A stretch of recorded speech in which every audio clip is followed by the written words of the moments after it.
Well, good evening, everyone. Good to see all of you back again for week 2 of our study of the life and the teaching of Jesus. And one thing from last week that we learned about our delivery system here is that when you comment to me in this direction, and I hope we have more of that, but when you talk to me, I may repeat your question so that the microphone will pick it up, because the tech crew back here doing an excellent job said they couldn't hear you when you were interacting. So either face the mic or I'll repeat it so that we can communicate. We're ready this week to move on to week 2. That's the same as last week, and I want to do just a little brief review so you remember what we talked about. We talked about the historical context of the life of Jesus, and we said that Jesus was born somewhere about 5 BC, the way we do the calendar today, because we changed from the Julian to the Gregorian calendar and have made several adjustments in it, but it's about 5 BC, the way we do today's calendar. And it was in a time when the Roman Empire dominated the whole Mediterranean basin, including Palestine, including much more than that, but it went all the way up into Europe and across Africa, but it was a Roman-dominated province, and the Romans allowed a certain degree of local control. That's why we read about King Herod, the king of the Jews. We'll talk about him some tonight. And they were using him as a puppet. He more or less volunteered for that, by the way. He recognized that he didn't have the military prowess to fight the Romans, so he said, "I'll join you. I'll take part in this." The spoken language in this part of the world at that time was a language called Aramaic, and that's what Jesus spoke. And we even see some Aramaic text in some of his life and ministries. We'll talk about later. And the commercial language of the world at that time was Greek. And they had very rapid transportation available to them. They could go from one place in the world to any other place. It was what Paul would have called the fullness of time when Jesus came, because the message could have spread very rapidly. So that's what we talked about last week. Now, I just did that, about a minute and a half, and you're saying, why did it take you over an hour last week? But that's what we talked about. Tonight, we're going to look into the 4 Gospels, Matthew, Mark, Luke, and John, and we're going to look at the beginning of the ministry, the life and ministry of Jesus. And I thought I'd just put this one slide up here to help us understand how to read this or anything else. And the study of how to read something is called hermeneutics. That's what that's called. How does one read anything? I remember when I was in graduate school, they were even talking about hermeneutics in science. Science has hermeneutic as well. You read in a certain way. And when we read the Bible, and most other things that we read, you need to ask these questions about what this text is saying. First of all, who is speaking? We don't know in every case the author of every book. Some of them are anonymous. We don't know, but we can identify that this writer has a certain level of concern about this or that. We can identify the concerns of the writer, and we need to do that as much as we can. We also need to ask this question: to whom are they speaking? When a writer writes a letter or a book or an article, it's to a very specific audience. And that audience affects or changes the things that the person writes. The writer will use their language or their ideas or consider the life and the needs of the people who are reading the book. And also, you must ask this: what is the purpose of this writing? Why did they write this document? Whatever it is, Bible, a book of the Bible, a letter, an article, anything else. What is the purpose of it? What words or what language did they use?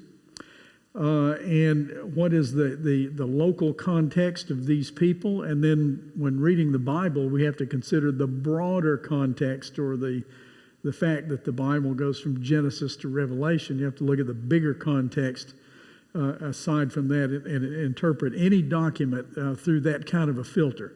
Who is speaking, to whom, for what purpose, with what words, what's the local and what's the broader context. And we call that hermeneutics. So we're going to do that tonight and the rest of this course with the Gospels of Matthew, Mark, Luke, and John as much as we can. And I think when you do that, when you follow that method, you'll be surprised at the meaning that just comes up off of the page as you read something, if you consider its whole context. Who's writing this? Who are the people who read it the first time? What was the purpose of the document? What language did they use? What was the context of it? If you read that, you say, oh, that's what that means. Because how many times have you read something in the Bible or in anything else and you have no clue what that's about? Every time I read one of Stan's emails. Yeah, Stan's emails are like that.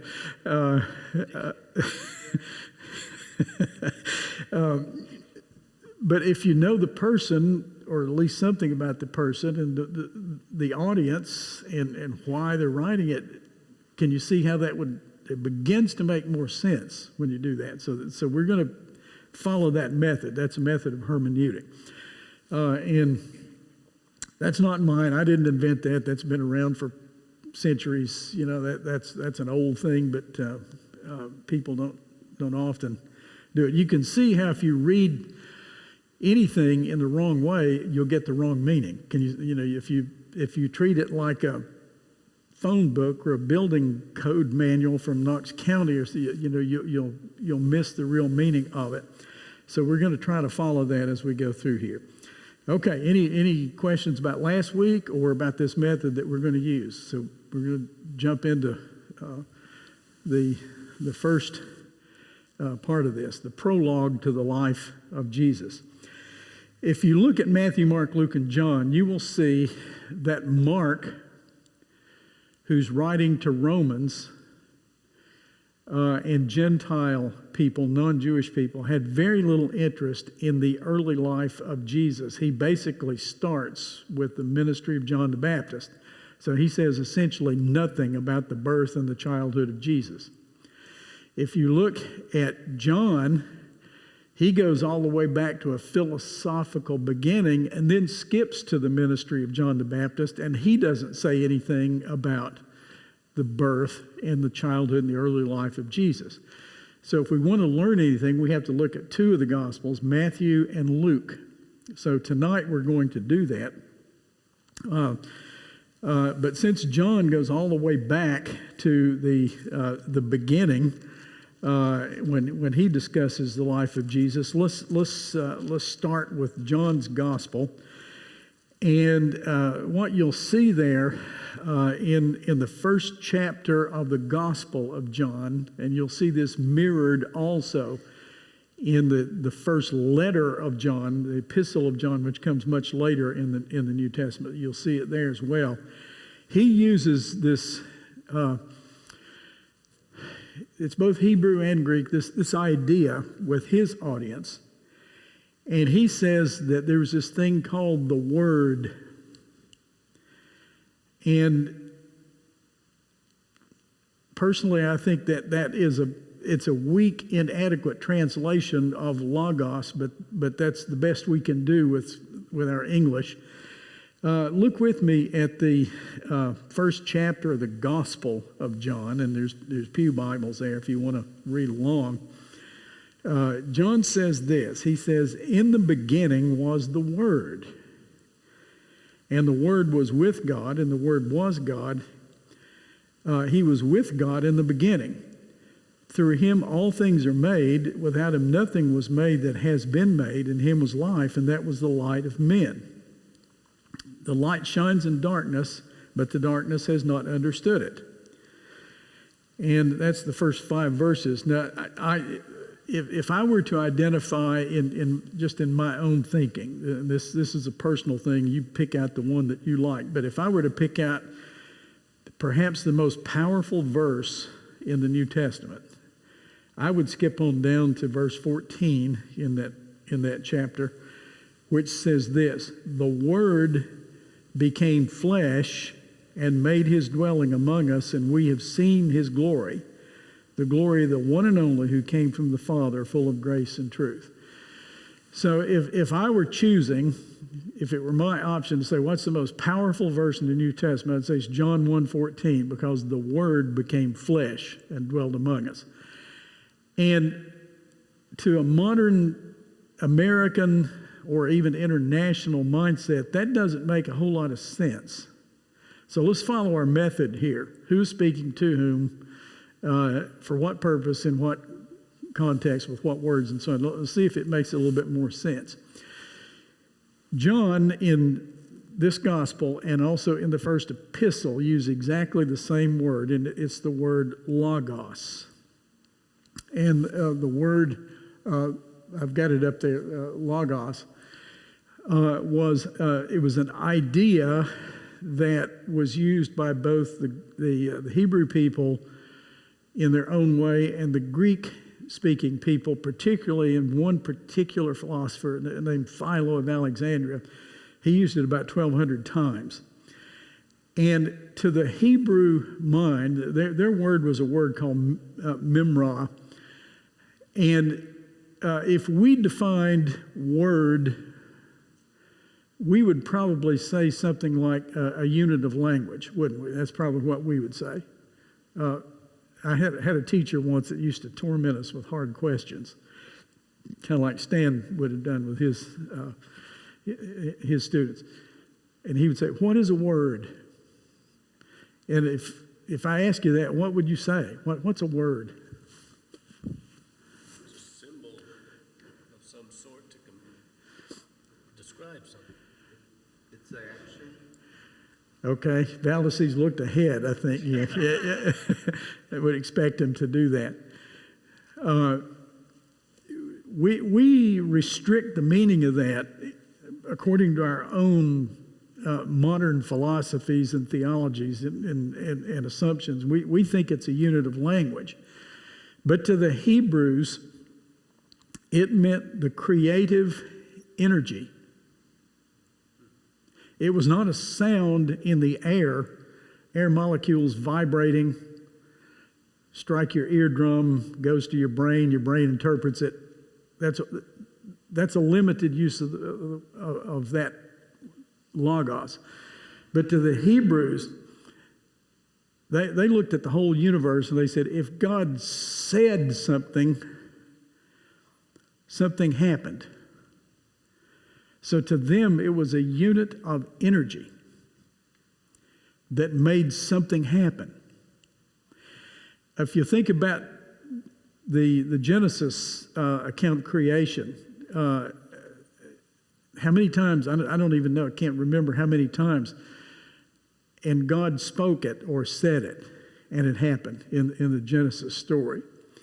Now, John was writing to Jewish people who would understand that.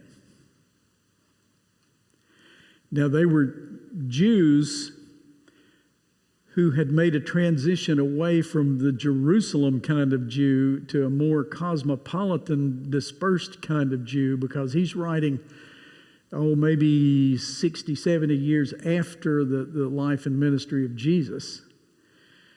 And maybe even Rome had destroyed Jerusalem by this point, and there was no more temple worship. So the Jews were trying to get recentered and figure out who they were.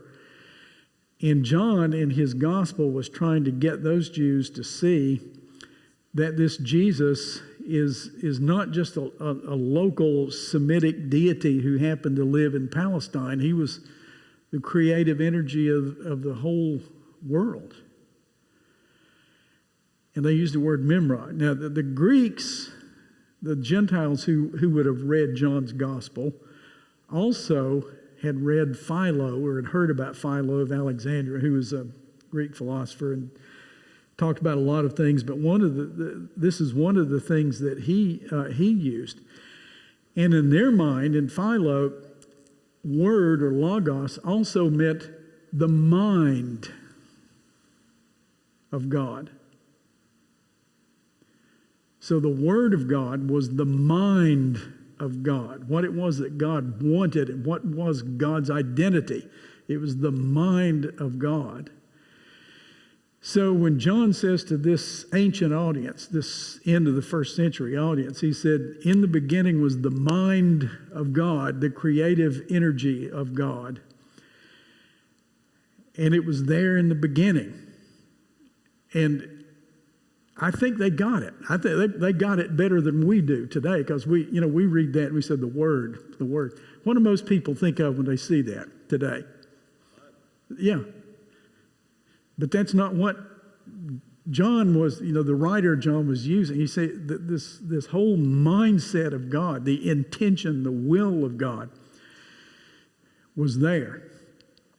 Now, the most powerful, shocking, astonishing verse, as I said a minute ago, is the Word became flesh and dwelt among us. So it is as if John is saying, it is what he's saying, is that the eternal mind of God took on human form and came here and lived with us. So what does this mean about Jesus? Here's what it means in this prologue. It means that Jesus is communication from God to this world, and it also means that he's revelation of things that we could not see any other way. There are things that are closed off. We can't see them. Now, I think of myself as a retired scientist and trained to use the scientific method and all that kind of stuff. And so did you. But there are limits to the scientific method, aren't there? There are things that you can't discover, you can't see it with the scientific method, because it's based on repeatable studies and probability and all this sort of thing. There are things that are so big that you can't see it that way. And how are we going to know those? Well, the Word, the creative energy, the mind of God became flesh and dwelt among us. That makes chills go up and down my arms. That's an astonishing idea, isn't it? So when John starts his gospel with his prologue, he's trying to explain who is this Jesus guy to this ancient audience, and he said he's the Word that was made flesh. And he starts his gospel out that way. If I'd been there back in those days, and if I'd been the one that would have read this, I would have never made it to the second chapter. Because I would have stopped right there and said, whoa, wait a minute, we got to unpack that. That is such a big, that is an earth-shattering, life-changing idea. God became flesh and dwelt among us. So John starts his gospel out that way, the Word made flesh. And then he skipped straight on to John the Baptist and started talking about the ministry of John the Baptist, who prepared the way for this Word that was made flesh. Now, if you want to do a comparison, you can do this on your own time. If you look at Philippians 2, 1 through 11, I'll read that one. I don't want to spend all of our time reading this, but that one's important. So I will look at that.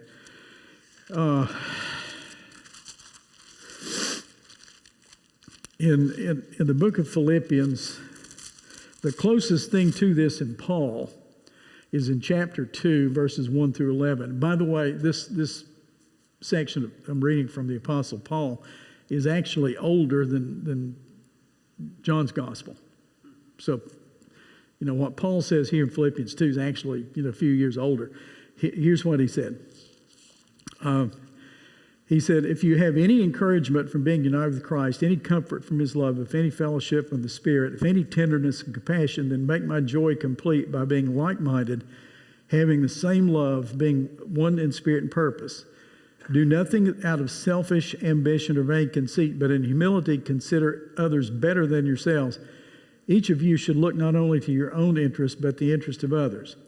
Your attitude should be the same as that of Christ Jesus, who, being in the nature of God, did not consider equality with God something to be grasped, but made himself nothing, taking the very nature of a servant, being made in human likeness and being found in appearance as a man. He humbled himself and became obedient to death, even death on a cross. So you'll see a very similar idea there in Paul's letter, which is actually older than, the first chapter, what we have is the first chapter of John. By the way, John's gospel is divided up into 7 big blocks or paragraphs, and if you read it, you kind of have to ignore the chapters and verses because we added those in the 15th century. Originally, it had 7 big paragraphs, and it would have had a series of signs or miraculous kind of stories followed by an I am saying. So you got 7 blocks. Sign, I am. Sign, I am. 7 times in this document. And his purpose was to interpret Jesus to all these people. He's saying Jesus is the creative energy, the mindset, intention, the personality of God made flesh. Now also in the Colossians, Paul says he's the very image of the invisible God. But you get the idea. Okay, so that's the Logos idea. And that's the prologue to it. Now, let's go on. Let's talk about the birth narratives. He did come here and was born. And for that, we have to look at Matthew and Luke, because Mark and John did not spend any time on that. They skipped straight to John the Baptist and went from there. What we see in Matthew's gospel about the birth of Jesus is that Matthew presents more or less Joseph's side of it, and Luke more or less presents Mary's side of it. So they approach it in very different ways. Matthew talks about Joseph, and Luke talks about Mary.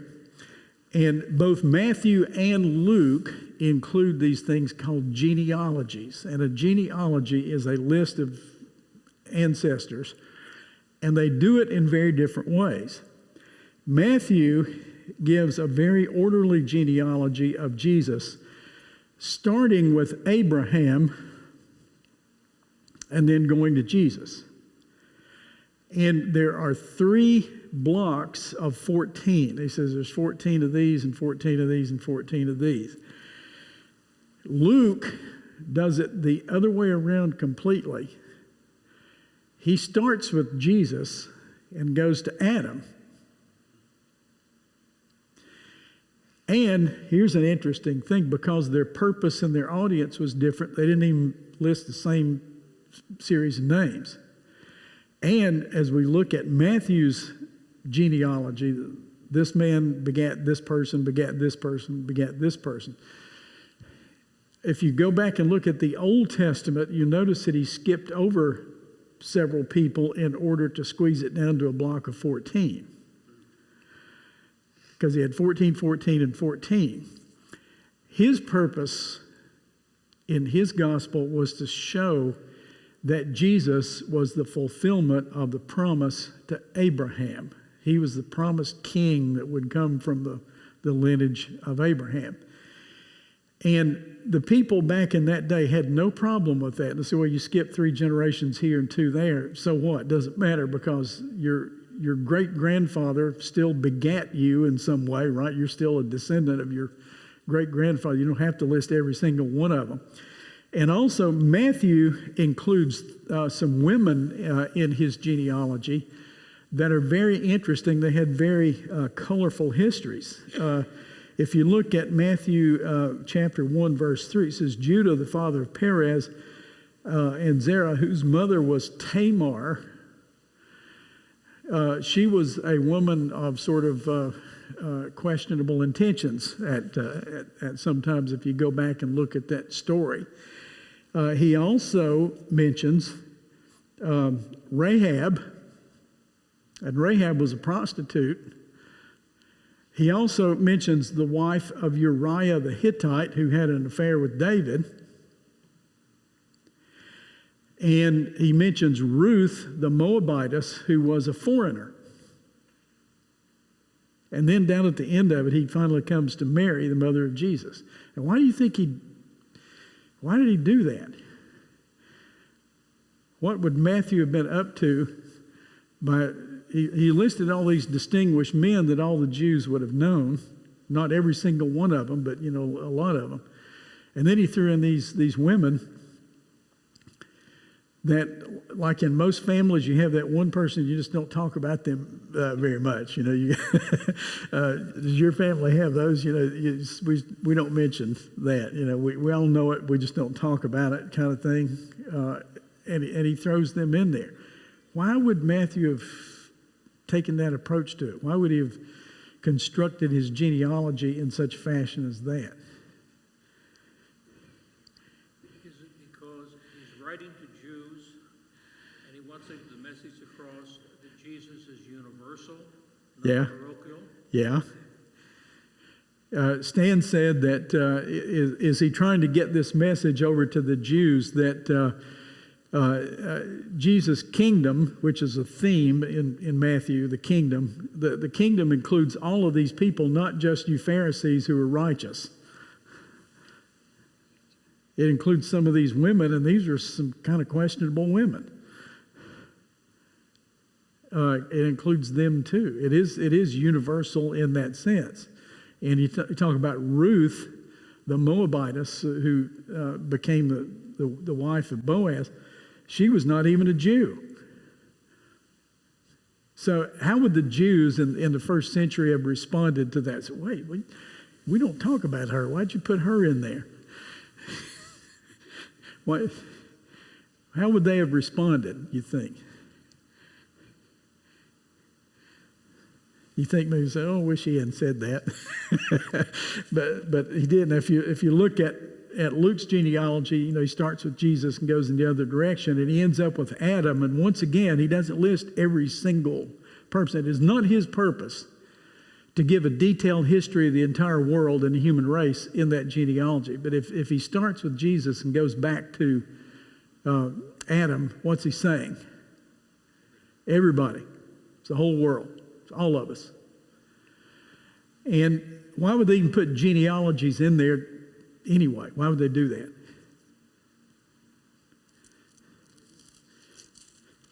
What do you mean? It was very important to the Jews and perhaps to other cultures of the time. Yeah. And that's still very important in many cultures of the world. Like, who was your father? Who was your grandfather? Who was your grandmother? You want to know that lineage kind of thing. It was important to these people, and both Matthew and Luke are saying, he's one of us. They also, to the Jews, they needed evidence Right. that Jesus was a descendant of Abraham, Right. therefore fulfilled that promise that someone would come to bless all nations. Exactly. And the promise to Abraham was that your descendants will be like the stars of the sky and the sand by the seashore. Yes, Valdez. I think that claims some kind of kingship. He is the descendant of David. Right, exactly. And I didn't bring that out clearly, but Valdez says it indicates kingship because especially in Matthew's, it's the lineage of David, and that the son of David was the expected Messiah, and Matthew very strongly connects it to that. So the next time you read through those genealogies, don't just race through it without paying attention. See who he mentions and who he leaves out and who he includes. Yes, Vance. Why 14. There was, they had some sort of an idea about 14 being some kind of a symbolic orderly number, so you could divide history up into like blocks of 14 generations or sections. The Jews had that? Yeah, the Jews did. Now, Luke didn't do that. Luke didn't group his like that. Matthew did, because he was writing, remember, he's writing to Jews. And Luke's more to the Greek world, Greek and Roman world. Okay.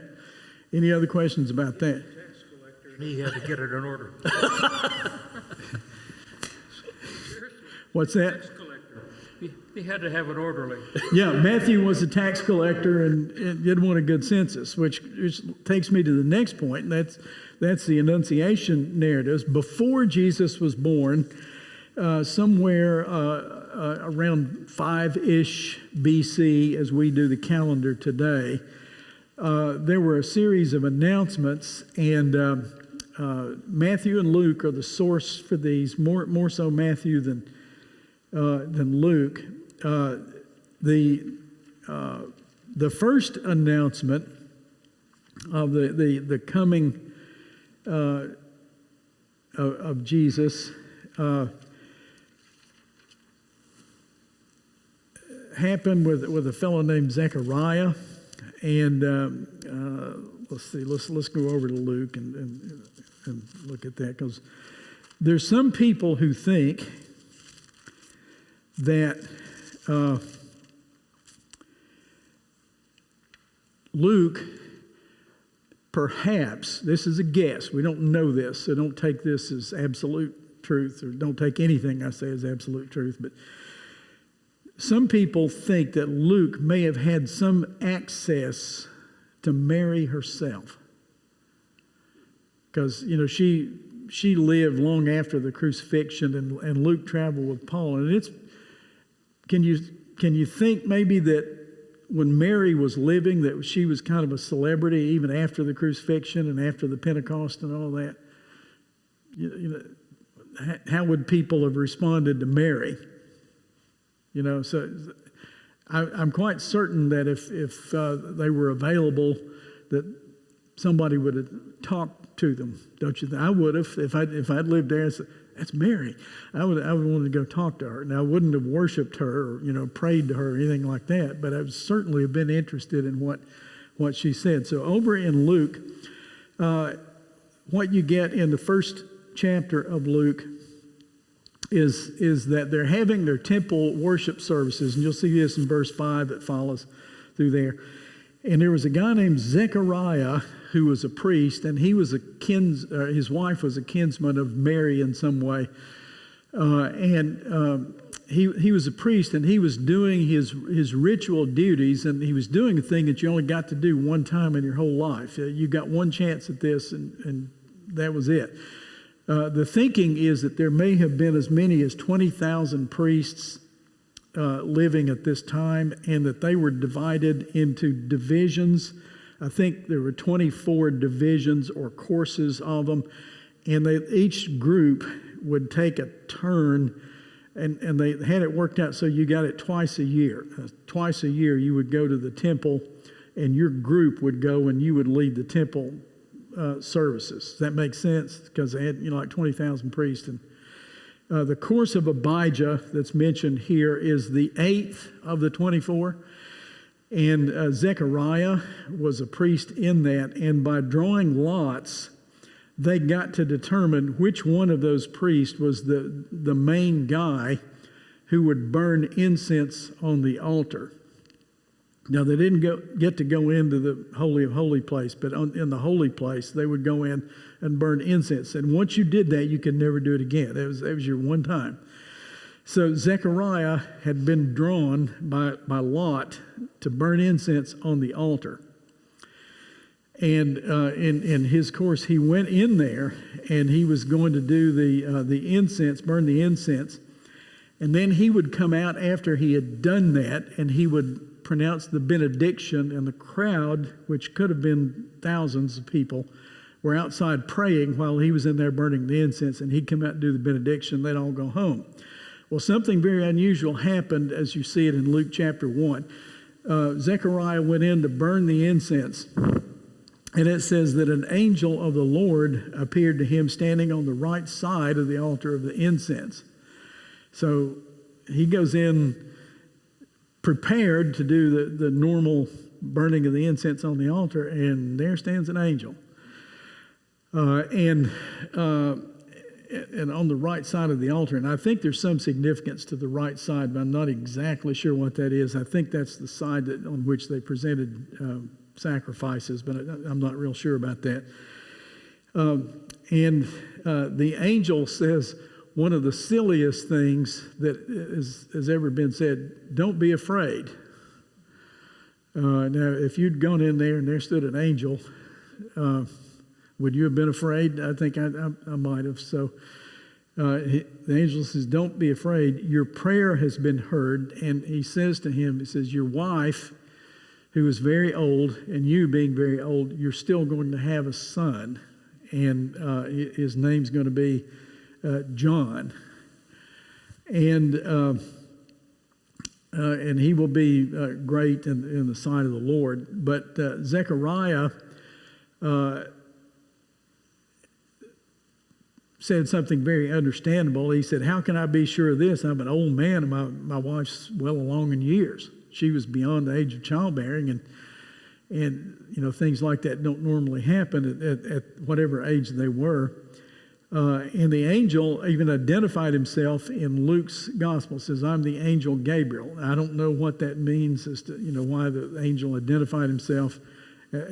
Maybe it's because he's saying, because I said so, you know. I don't know what exactly that means, but he said, I stand in the presence of God and have been sent to tell you this. And now, because you were doubtful, you're not going to be able to talk.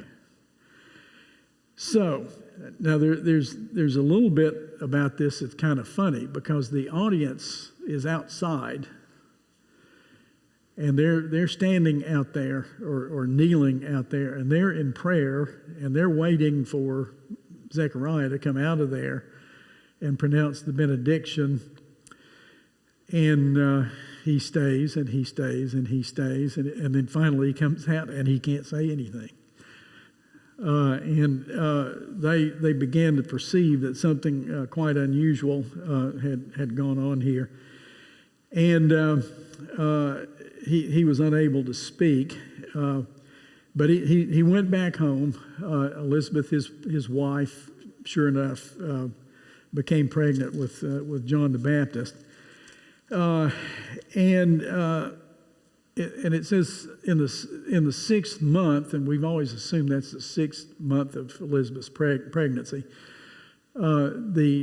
The angel again goes to a town called Nazareth, which is up in Galilee, and this time appears to a young woman, and she's an engaged woman. Her name is Mary, or Miriam, as it is in the Greek text, and she's engaged to a guy named Joseph. And the angel comes to her with yet a second story of a very strange, miraculous birth. And he says, you also are going to have a son.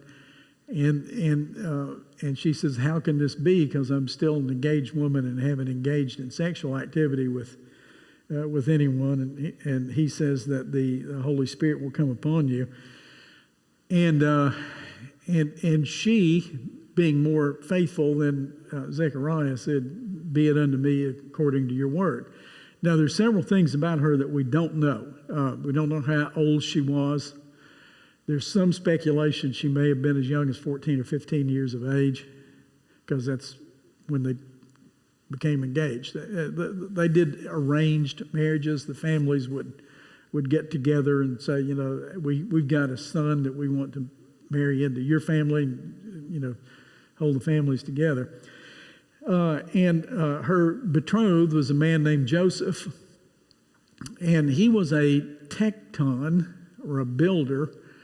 It's not enough to say he was a carpenter. He's probably something more like a constructor, building constructor. Maybe owned a business. He seemed to be middle class. And he wasn't poor, he wasn't rich. He was probably a middle-class guy, tecton, a builder. And he probably was from Bethlehem, because that's where they sent him back to when they did a census. But he'd probably been up to Nazareth on business, building a subdivision in Nazareth or something, up there, and ran across Mary, and somehow the arrangement was made for them to get married. And he was a righteous individual, and when he found out that she was pregnant, and he knew it wasn't his, he was planning to formally break the engagement. You had to get divorced back in those days, even for an engagement. So he was going to do that, do it privately, because he probably really did care for her, and he didn't want to embarrass her or expose her to criticism from the community, or worse. That was a crime in those days. And the angel came to him too and said, "It's okay. Go ahead and take her as your wife." And you read that in Matthew. Now, Luke doesn't say a lot about Joseph, and Matthew doesn't say a lot about Mary, so you have to kind of put the two narratives together. So the angel came to him and said, "Go ahead and take her as your wife," and he did. And that took a bit of faith too, didn't it? Because here she is pregnant, and he knows it's not his. And some angel says, "It's okay, go ahead and marry her." I don't know. What about it, guys? Would you do that? That's what it would have to take. If you're a believer, I'd have to see an angel or something. Just saying. Yeah. Those were unusual circumstances, to say the least. But he did. We don't know a whole lot of that story. Later on, they did have other children. Now, I will say this. I don't mean just to be critical of our Catholic friends, but they had an idea called the perpetual virginity of Mary and all that kind of stuff.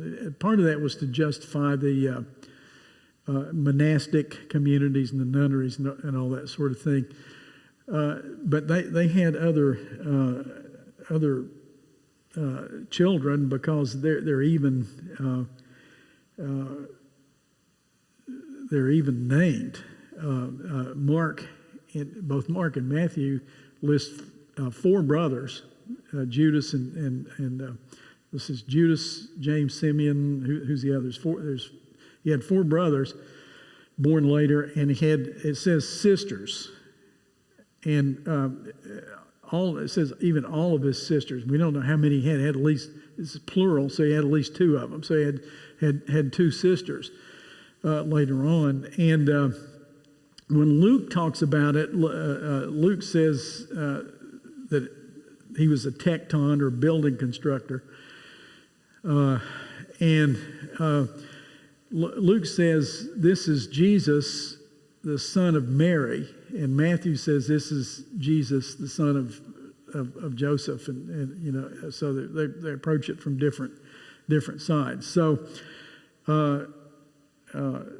Mary goes to visit Elizabeth, and Elizabeth's pretty far along in her pregnancy by this point, and Luke records that, and he talks about the songs that they sang. You have the Magnificat of Mary,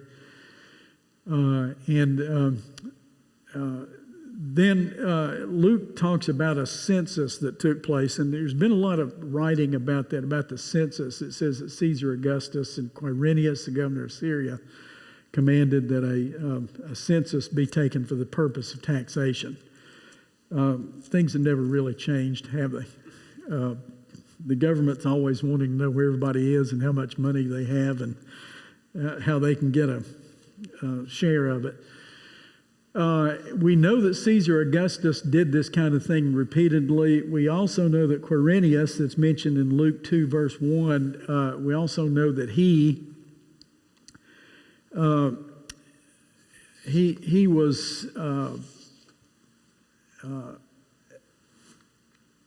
he was in charge of this area at least 2 different times. And that's probably something to do with the confusion about where this census was. We know that in 6 BC that they ordered a census down in Egypt. We know that from other texts outside the Bible. The Bible doesn't say that, but we know in 6 BC there was a census down there for the purpose of taxation. And we know that probably in Judea where this happened, it was delayed a couple of years, a year, a couple of years. It took them a while to get up there. So you were supposed to go back to your hometown, and it's likely that Joseph owned some property there. That was his hometown. So they sent him back to Bethlehem. So he goes to Bethlehem, and he takes Mary with him that he had made his wife by this point.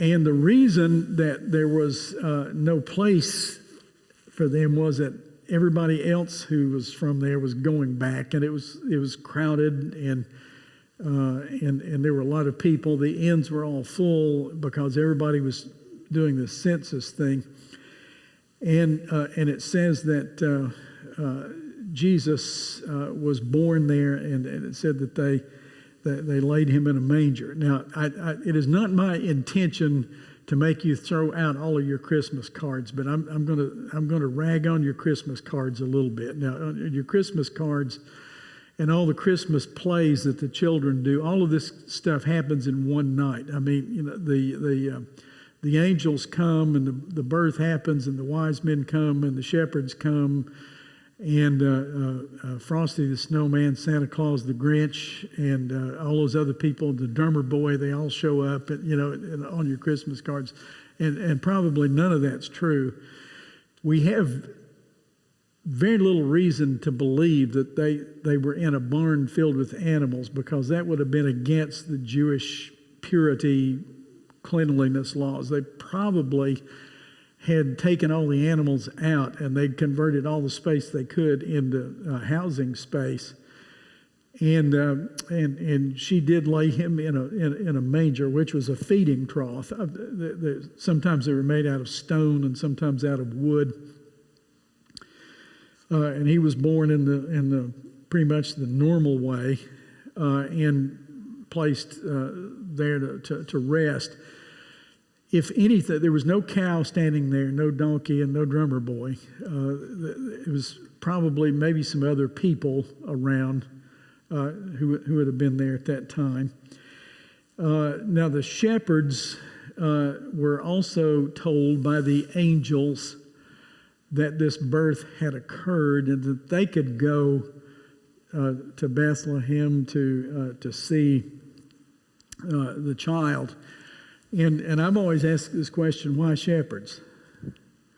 Why did they tell them? Well, shepherds in that day were considered among the most trustworthy people that you could get, because a lot of folks that own livestock would hire shepherds. They were hired to take care of other people's livestock, and they had to be trustworthy people. And there's another interesting approach to that Barclay sometimes points out, and that is that the area around Bethlehem, particularly to the east of Bethlehem, they raised a lot of the sheep that were used in the temple sacrifices.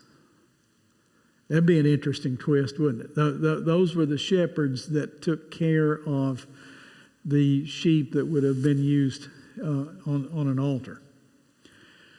And I don't know if that's true or not, but it's an interesting thought, isn't it? Those were the guys they've been doing this a long time. They're very devout people, and they believed the angel, and went over to see where the child was laid. And all that's in Luke chapter 2. It says, the shepherds said to one another, "Let us go to Bethlehem and see this thing that's happened, which the Lord has told us about." So they hurried off and found Mary and Joseph and the baby who was lying in a manger. Now, that much happened that day. Okay? Frosty the Snowman was not there yet. That came later, and the Grinch and the drummer boy. All those happened at some other time. Now, what you have is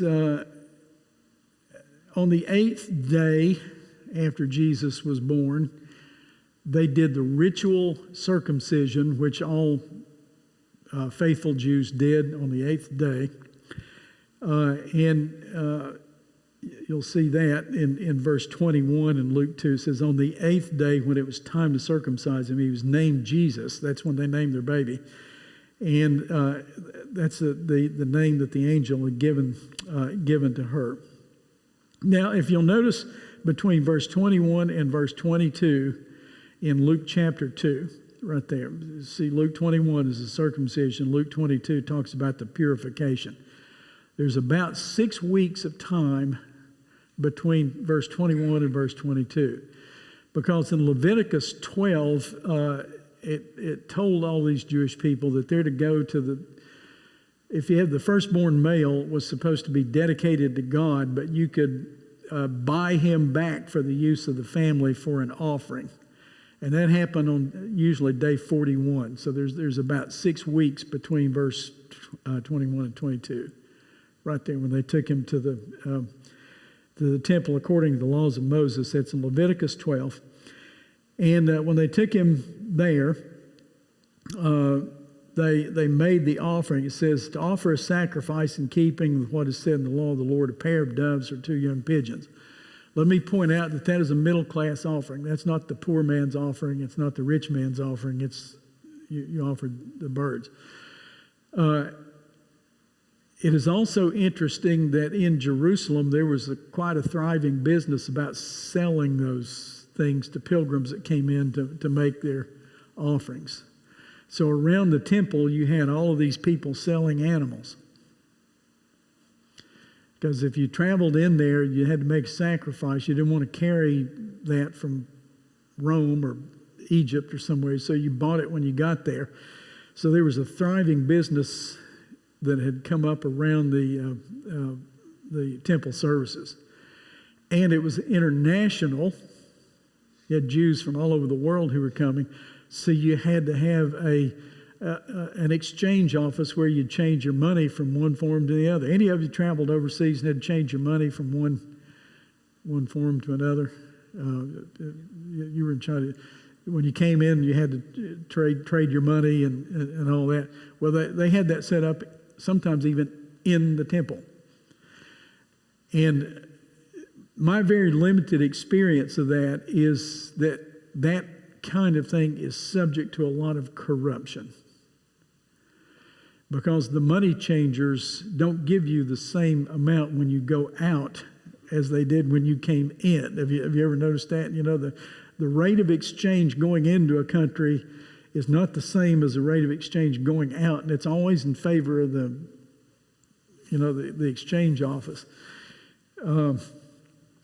That's my limited experience with travel. Valdez, you've traveled all over the world. I have lived there for 14 years at the border. Yeah. When you sell the money, you want to buy your own money back, of course the exchange is totally different. Yeah. Across to Mexico, you have to change money. Yeah. And you'll see next week we'll talk about this, but Jesus cleansed the temple once for sure, maybe even twice, because John has one at the very early part of the ministry, and the synoptics have another one at the end of the ministry where Jesus said, "You've turned this into a den of thieves." It's not a temple, it's a den of thieves. And so he turned the tables over and chased the money changers out because they were selling religion. They were making a living, a good living off of it. So we'll come to that next time. But anyway, Jesus' family did that. And then they went on. They went on back home. Let me mention Simeon and Anna were 2 people that were in the temple when Jesus was about 5.5, 6 weeks old. They took him in to do the ritual.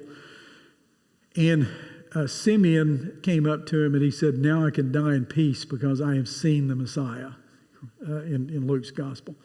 And Anna praised the Lord and said that God has heard the prayers of her people. There were people all over the world who were waiting for the Messiah to come.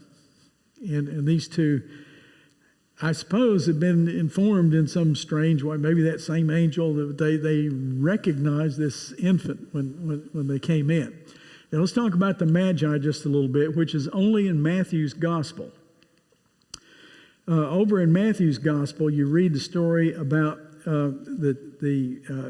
we call them the wise men or the Magi, and they had heard and had anticipated the fact that the king would be born. You can see why Matthew would do this, because he was the one interested in the kingdom, so he talked about the king being born. And it says in Matthew 2, after Jesus was born in Bethlehem in Judea during the time of King Herod, Magi from the east came to Jerusalem and asked, where's the one who's been born king of the Jews? Because we saw his star. And let's see. By the way, you can't see that very well because of the light, but the church on the right over there, that's the Church of the Nativity. If you've ever been over there to Israel, our Eastern Orthodox and Catholic friends found all the places that they think where these sites are, and they built churches over them, and that's the Church of the Nativity. To be perfectly honest, we have no idea where that was. We don't know the exact spot. And in my view of things, it's probably a good idea that we don't, because if we did, we'd build a church over it. That star in the ground on that over there on the left side of that screen, that's the spot where the manger was supposed to be. Now, is that the right spot? Who knows? How would we know? But they sell a lot of ice cream. Okay,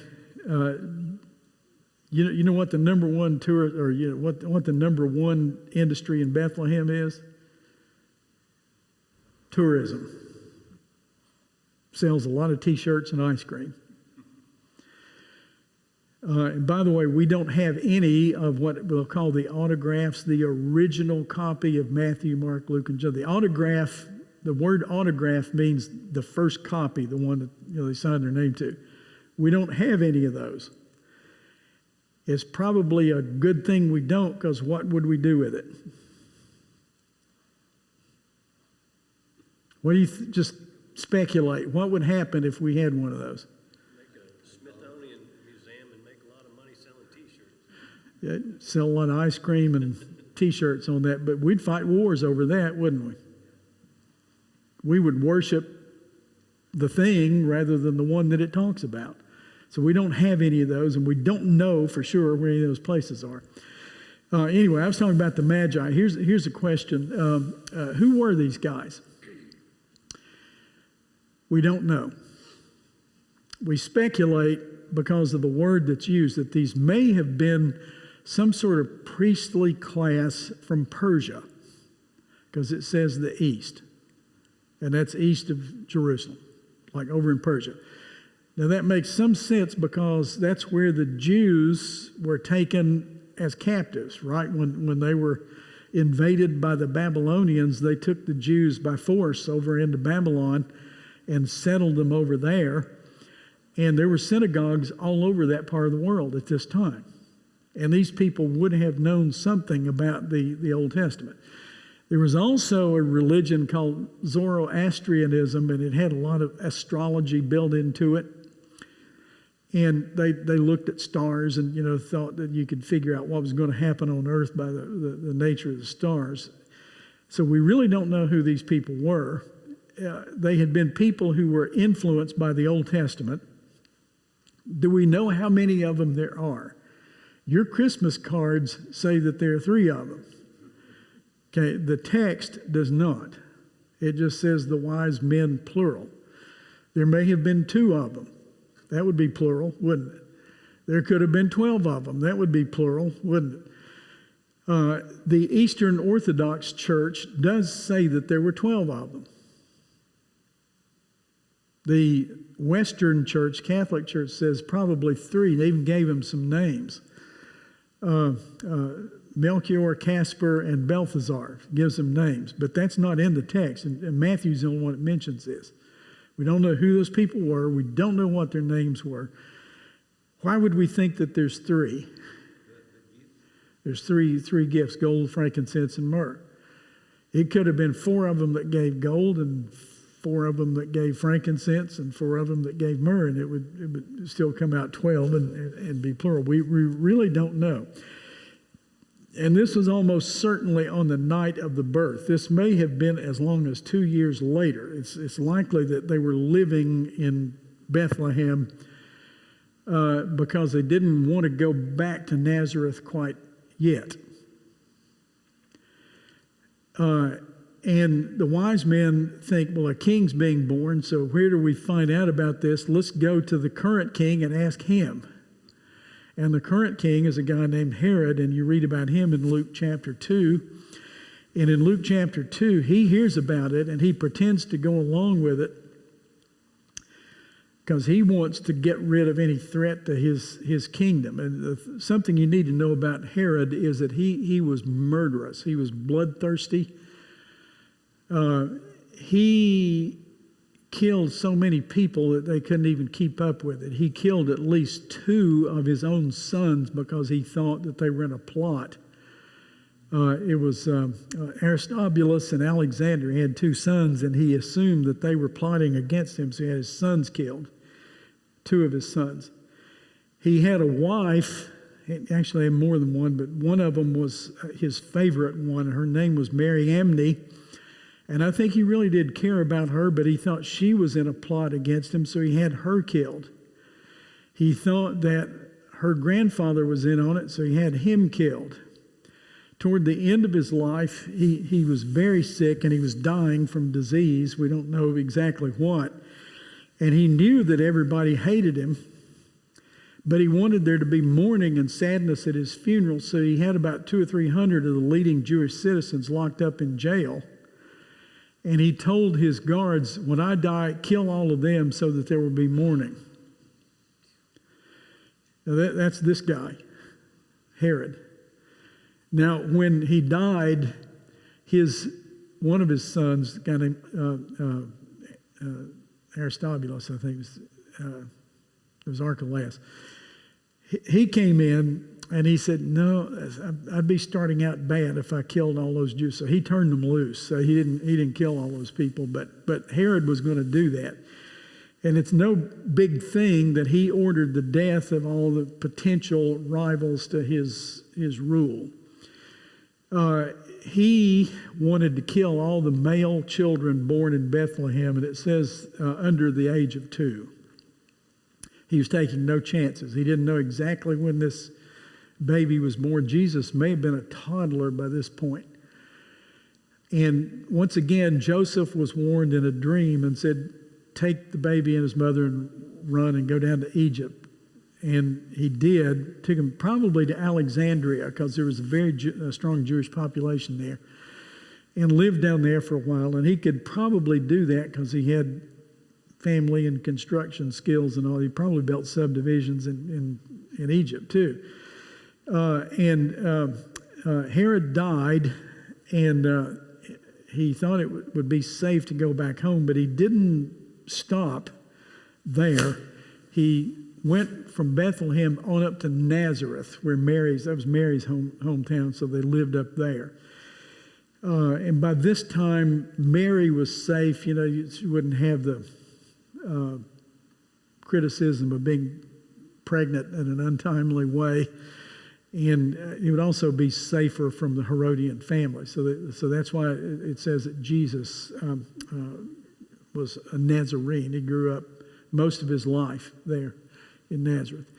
That's pretty much all of the childhood of Jesus that we know. And it takes a big jump from here to age 12. So there is at least a 10-year gap right here in the narrative about what happened to Jesus. We know nothing about his childhood except that he grew in strength and in stature and grew up quite normal. And he also was called a tecton, or a carpenter, or a builder, so he'd probably assume the role of the leader of his stepfather Joseph's business. There is some speculation that Joseph was an older man and that he died and that Jesus took over the business and ran the business, because Luke says his ministry didn't really start until he was about 30 years of age. So you've got this really big gap from about age 2 up to about age 12. You got a second gap from about 12 to about 30. So there's two blanks in the narrative of Jesus where we don't know anything about him. That would really be fascinating to know about Jesus as a child, wouldn't it? You ever think about that? You know, what did he play when he was 10 years old? And did he get along with his brothers and sisters? And he apparently was a model child. The next time you meet him, he's gone through the next big Jewish ritual, and that was at about age 12, where he got to participate in the temple services at age 12.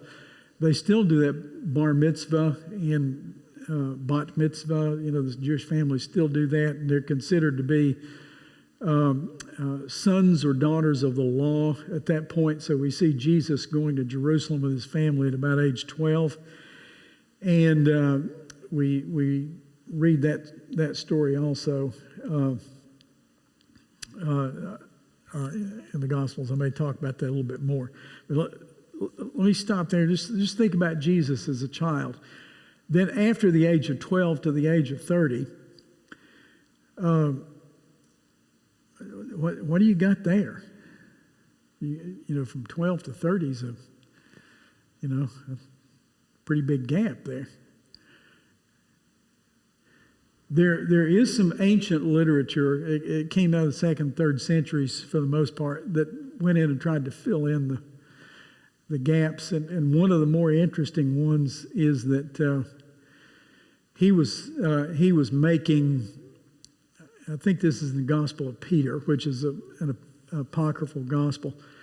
He was making clay birds on the Sabbath day, and his family fussed at him for working on the Sabbath day, so he turned them into real birds, and they flew away.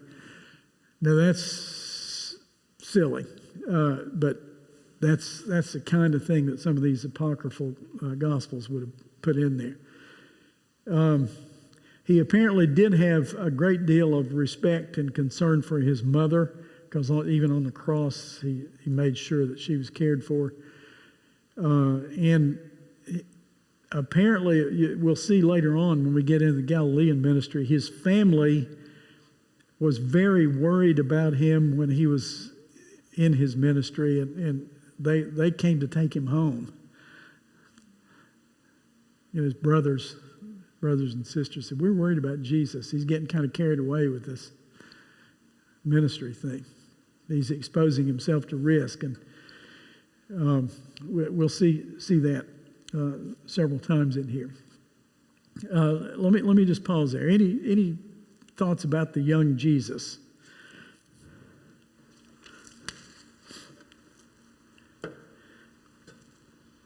Okay, in Luke 2:41 through 52, you see that famous story about where he goes to the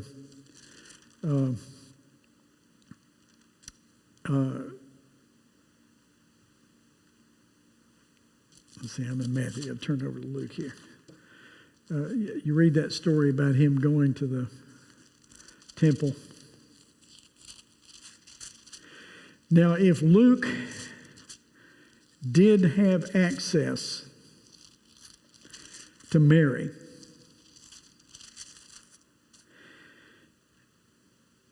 can you see why this story shows up in his gospel?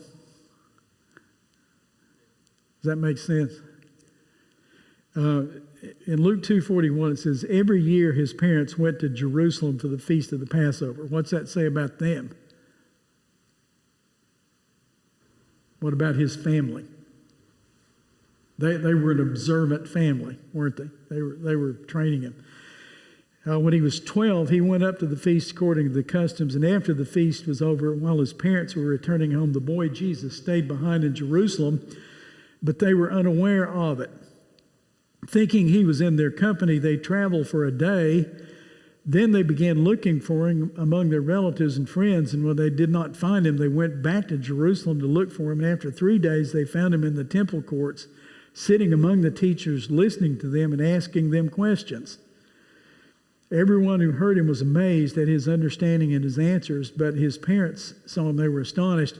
His mother said to him, "Son, why have you treated us like this? Your father and I have been looking for you. Why were you searching? Didn't you know I had to be in my father's house?" But they did not understand what he was saying to them. And then he went to Nazareth and was obedient to them. It says, but his mother treasured all these things in her heart, and he grew in wisdom and stature and in favor with God and men. So he was not being a smart aleck. He was doing the things. Probably all parents get to a point with your children where if they're not immediately in your sight, you don't worry a lot because you know they're going to do the right things. So his parents were not negligent in leaving a 12-year-old in Jerusalem. And he was not being disrespectful because he was now considered a son of the law or an adult. So how did he spend his free time? He was discussing the scripture with the so-called experts.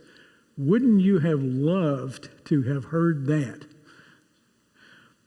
They're sitting there talking with Jesus about the law. Can you imagine that? And you wonder what became of those people. Were they some of the ones that were baptized in the day of Pentecost years later when that transpired? They actually talked with Jesus about the fulfillment of the scripture. That'd be a privilege, wouldn't it?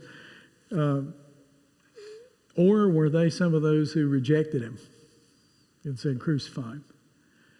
We don't know. We don't know who they were. We don't know what happened. What do you wish the writers had put in there about this period, say from 2 up to the start of the ministry? What would you like to have known?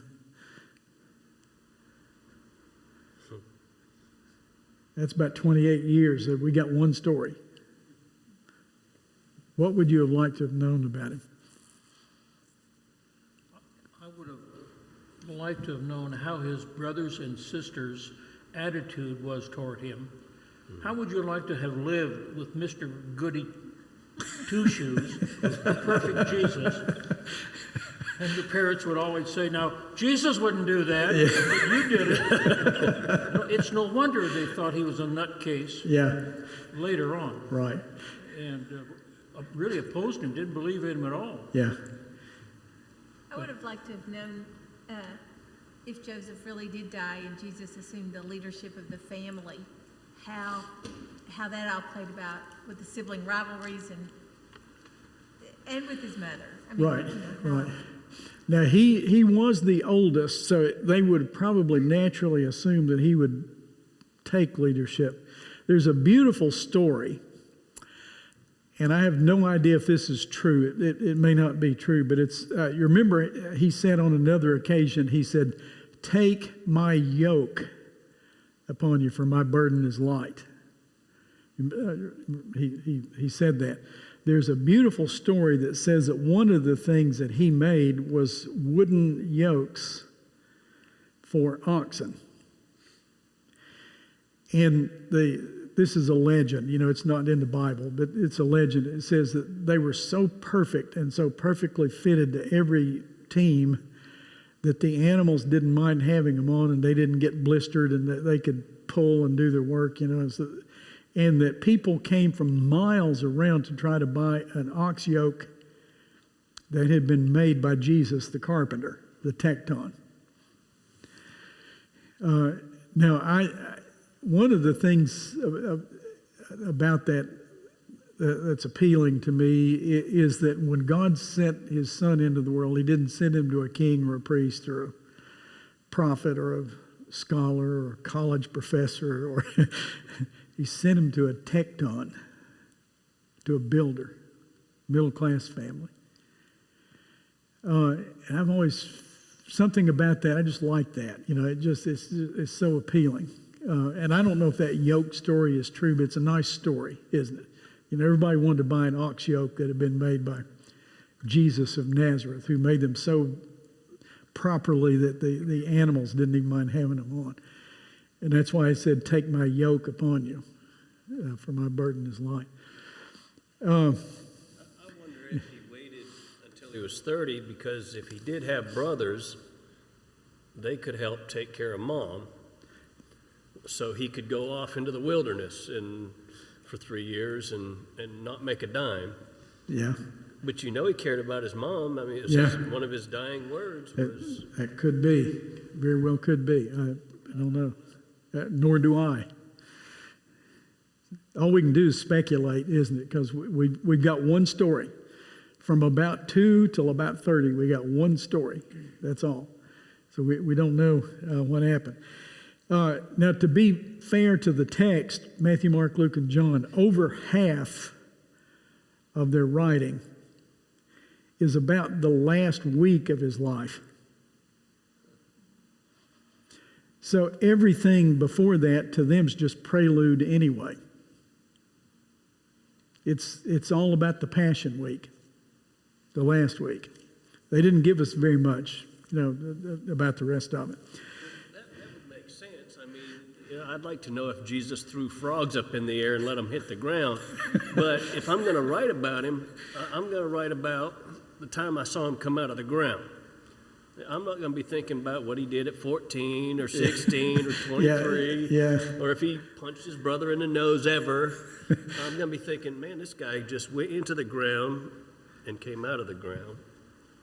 I can see why more than half the book is written about it. Yeah. In fact, if you look at Luke and Acts, if you put Luke and Acts together as it should be as one book, it's about a fourth of the New Testament. Is Luke and Acts. It's about a fourth of it. So they were really concerned about the big week, the week where the real stuff happened. I mean, all that other stuff was fascinating. Now, we do have a lot of his teaching. You have the I am sayings in John. You have the parables in Luke. You have the sermons in Matthew. You have a lot of interesting stuff going on there. I'm not going to be able to cover John the Baptist adequately in the time that we've got, so I'll spend just a minute on him next week. We'll talk about John the Baptist a little bit, and then we'll go into the Galilean ministry, and I want us to talk about the miracle stories a little bit. So let me keep one from us. What I did, I went through, I used Matthew's order. Take one of those and spread it around. What I did was I took Matthew's order of the miracles and looked at the healing stories and so on. These are not to be interpreted chronologically. I'm not saying this happened at Tuesday at 3:42 p.m. and the next day this happened. I'm following Matthew's textual order. And then I went over and got Mark and got the miracles that are in Mark and got the Luke and John, and I tried, when possible, to put the common ones side by side so you could look at them together, like the healing the centurion's servant. You can't see it very well. I copied this in black and white. I should have done it in color. But can you see a little bit of shading in some of those boxes? It didn't come out on the copy machine like I wanted it to. But those are the common, like healing on the Sabbath is in Matthew, Mark, and Luke, and it's shaded a little bit. You see that? Now that's the first draft of that, and what I'd like for you to do is to look through that for next week and tell me where I missed some, because I did that myself rather rapidly as possible. I may have missed something or misplaced it. So help me get this right, because eventually I'd like to put these online for the other people who will watch this, and they'll be able to download it. So I don't mind being corrected. I've made enough mistakes in my life that it no longer bothers me. So if I missed one, go ahead and tell me, and we'll fix it. So we'll talk about John the Baptist and go from there. Any other questions about the prologue and the birth narratives of Jesus? So we've got from 5 BC-ish up to about 25 BC-ish, or AD-ish in 2 weeks, which is pretty good for me. I know this is like drinking from a fire hose, but I've got 7 weeks to talk about the whole life of Jesus. Okay, so this is the only way we can do it in 7 weeks. I wonder what is, I guess we'd have to ask God this question, but when you hear about the John the Baptist account, and you hear about the account of Abraham and Sarah, they're very close with how that came about. They are, yeah. And both of them, laughed kind of. Well, the difference is Abraham believed, Sarah laughed. Yeah. But it's just, I wonder why. I mean, we can't question why God does what he does, but I just wonder was he trying to make a point? There could be a point behind that, and that is to say these are not random events that would have happened anyway. They are planned events, and there's a pattern here. Now, Matthew picks up that pattern because Matthew's got 5 blocks of material, and after each one of them it says this, and when Jesus had finished this, and then it goes to the next block. So there's 5 big paragraphs in Matthew. 5 books in the Old Testament: Genesis, Exodus, Leviticus, Numbers, Deuteronomy. So there's all kinds of parallels like that. And the Abraham story, there are parallels to that. Yes, Valency. I agree with you, Mark, concerning that Luke maybe received some information directly from Mary, because the text says she treasured all those things in her heart. Right. And she revealed that after his death and resurrection. Right. She could not keep quiet for a long time. Well, Luke says in the first couple of verses, he says, I'm trying to create an orderly account. Doesn't it make sense that anytime he had a source, he would have used it? If Mary was still alive and in his ministry, wouldn't you go there and say, tell me about this? How else could he know the song that she sang when she, Yeah. Right. I'm sure that meant something to her, and Yeah. she wanted to share it with a guy asking about Jesus. Yeah. Right. I mean, why not? Yeah. Makes sense. You remember that old movie, The Greatest Story Ever Told? Remember that movie? It's 60, 70 years old now? It is the greatest story ever told, isn't it? Because it goes back to John 1:14. The Word became flesh. The creative energy, mind of God, the revelation of God became flesh and dwelt among us. That is paradigm changing. That changes everything. And the 2 words that really stick out to me in that passage is grace and truth. Grace and truth, yeah. Those are 2 things that you don't find in a lot of, world religions. You don't find grace, and there's no concern for truth. It's like, you just take it, don't question it, shut up, Yeah.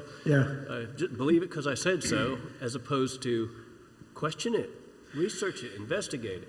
Well, the world that Jesus came into was like that too. It operated just like that, and that's why they were so amazed at his teaching, because it was gracious. And I'm sure that the people who heard him, we're going to look at some of his teaching next week, but the people who heard him sat there and they thought for a minute and said, yeah, that's it, that's right, that's true. Now I get it. They had to hear it from him. So all this is really Interesting. Well, let's pick up John the Baptist and go from there and look over this miracle list. We'll talk about them some, and we're going to look at the great Galilean ministry, because the biggest part of his ministry, of which we have record, is his ministry in Galilee, which is up north of Samaria. So we'll talk about that a little bit. Okay, let's say a prayer with me here. Father, we thank you for a chance to talk, read, and think about Jesus our Lord. We thank you for him, and we've met in his honor. Amen.